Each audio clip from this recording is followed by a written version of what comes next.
오전 12시 많은 참여 바랍니다. 자, 상승으로 거래를 마쳤었던 뉴욕 증시 어떠한 세부 사항들이 있는지 현지 연결해서 알아보겠습니다. 자, 김한희 특파원 안녕하십니까? 네, 안녕하세요. 네, 이날 뉴욕 증시는 약간의 지수별로 등락은 좀 달랐지만 그래도 일제히 상승하면서 거래를 마쳤습니다. 세부적으로 어떠한 내용들이 있었을까요? 네, 뉴욕 증시가 3대 지수 모두 반등에 성공하면서 상승장을 연출했습니다. 당초 기대치에 못 미친 엔비디아의 실적 보고서로 인해 시장이 침체에 빠질 수도 있다는 우려가 나왔지만 엔비디아가 후반 들어 반등에 성공하면서 나스닥 지수 역시 상승 대열에 합류한 건데요. 매그니피센트 7 빅테크 종목들은 테슬라가 이틀 연속 하락하는 등 엔비디아만 빼고 모두 떨어졌습니다.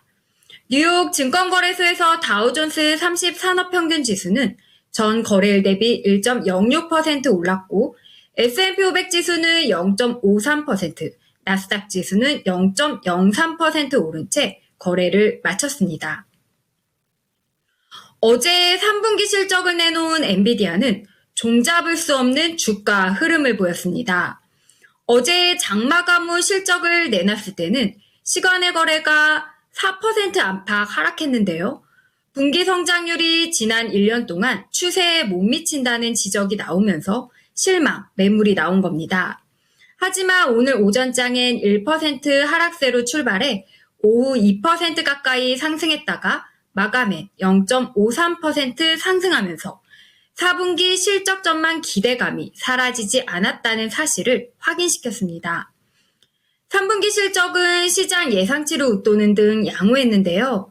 시장의 관심을 모았던 차세대 칩 블랙엘 출하는 11월부터 시작되고 블랙엘과 현재 최신 칩 호퍼는 여전히 수요가 공급을 초과하고 있는 것으로 나타났습니다. 다만 엔비디아가 내놓은 4분기 매출 전망치가 시장의 높은 기대를 충족하지는 못했는데요. 관점에 따라 냉온탕을 넘나드는 엔비디아에 대한 평가가 주가의 변동성을 높이고 있는 상황입니다. 다른 기술주들은 하락을 면치 못했습니다. 아마존은 2.22% 떨어졌고 애플과 마이크로소프트, 메타, 테슬라 등도 약세를 기록했습니다. 특히 알파벳이 4.74% 급락했는데요. 미국 법무부가 구글에 인터넷 브라우저 크롬을 독점 위반 혐의로 쪼개어 매각하도록 종용하자 모해 회사인 알파벳 주가가 떨어진 겁니다. 매그니피센트 7 기업 중 하나인 알파벳이 하루에 4% 이상 하락한 건 보기 드문 일인데요.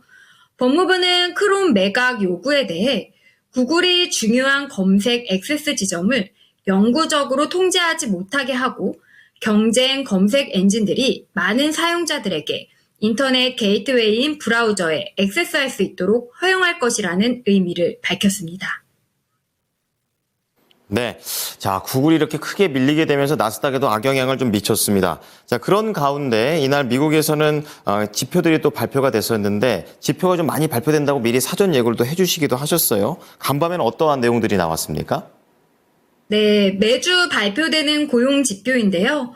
오늘 공개된 고용 지표는 긍정적이었습니다. 실업수당 청구 건수가 예상 밖 급속 감소한 것으로 나타났기 때문인데요. 미국에서 한 주간 신규로 실업보험을 청구한 사람의 수가 예상치를 밑돌면서 직전주 대비 감소했습니다. 미국 노동부에 따르면 지난주 신규 실업보험 청구자 수는 계절 조정 기준 21만 3천 명으로 집계됐는데 이는 직전주보다 6천 명 줄어든 겁니다. 이는 지난 4월 말 이후 7개월 만에 가장 낮은 수치인데요. 신규 실업수당 청구는 허리케인 헐린과 밀턴 피해로 10월 초중순 크게 늘었다가 다시 둔화하는 모습인데요. 미국의 경기 전망에 대한 우려가 여전히 남은 가운데 올가에서는 미국의 고용시장 동향에 계속 촉각을 곤두세우고 있습니다. 반면 또 다른 지표인 미국의 경기 선행지수는 하락세를 이어갔습니다. 미국 경제분석기관 컨퍼런스 보드는 10월 미국의 경기 선행지수가 전월 대비 0.4% 하락한 99.5를 기록했다고 발표했습니다. 10월 수치는 시장 예상치와 전월치 0.3% 하락보다 더 부진했는데요. 컨퍼런스 보드는 제조업 부문의 신규 수주가 경기 선행지수를 가장 큰 폭으로 끌어내렸다고 설명했습니다. 허리케인의 여파로 제조업 근로시간이 작년 말 이후 가장 큰 폭으로 줄어들었고 실업보험 청구 건수가 늘어난 동시에 주택 허가 건수도 줄어들었기 때문입니다. 다만 컨퍼런스 보드는 허리케인의 단기적인 여파를 제외한다고 하더라도 향후 경제활동은 어려울 수 있다고 전망했습니다. 비트코인은 사상 첫 99,000달러에 도달해 10만 달러 달성을 눈앞에 두고 있습니다. 비트코인은 오늘 한때 99,014.21달러까지 치솟으며 사상 최고치를 또 경신했습니다. 지난 19일 94,000달러를 넘어서며 6일 만에 사상 최고치 기록을 다시 쓴 이후부터 3일 연속 사상 최고치 경신인데요. 암호화폐 분석가인 알리차트는 비트코인이 2020년의 성과를 재현하고 있다면서 비트코인의 올해 최고치가 13만 5천 달러에 달할 것으로 추정했습니다. 최근 상승세는 도널드 트럼프 미국 당선인이 최대 주주로 있는 트럼프 미디어와 암호화폐 거래소 벡트 간 인수 논의, 트럼프 2기 백악관 내 암호화폐 전담직 신설, 미국 증권거래위원회 의장 교체 소식 등에 따른 겁니다. 특히 암호화폐에 적대적이었던 게리 겐슬러 증권거래위원회 위원장이 내년 1월 사임한다고 발표하자 랠리했습니다. 이제 내일 일정 살펴보겠습니다. 지표로는 11월 S&P 글로벌 제조업, 서비스업 PMI가 발표되고요. 11월 미시간대 소비자 태도지수 확정치도 공개됩니다. 또한 미셸 보먼 연준 이사 연설이 예정돼 있습니다. 네, 예정되어 있는 일정과 발언들 잘 지켜보겠습니다. 감사합니다. 네, 감사합니다. 지금까지 모닝인 뉴욕이었습니다.